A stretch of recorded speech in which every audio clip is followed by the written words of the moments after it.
रमण, चमोली में सलूर और डूंगरा का पवित्र त्योहार विश्व की सांस्कृतिक विरासत का मान्यता प्राप्त हिस्सा है।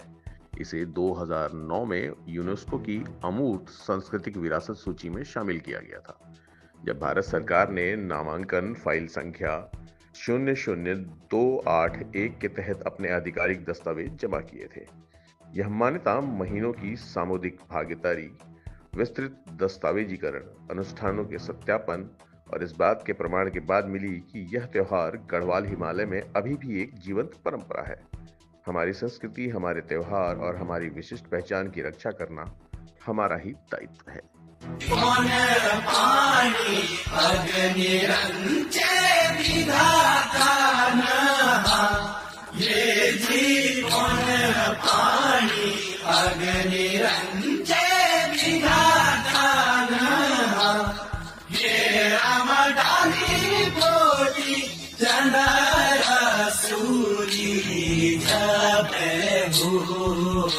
माझी चंद्र सूरी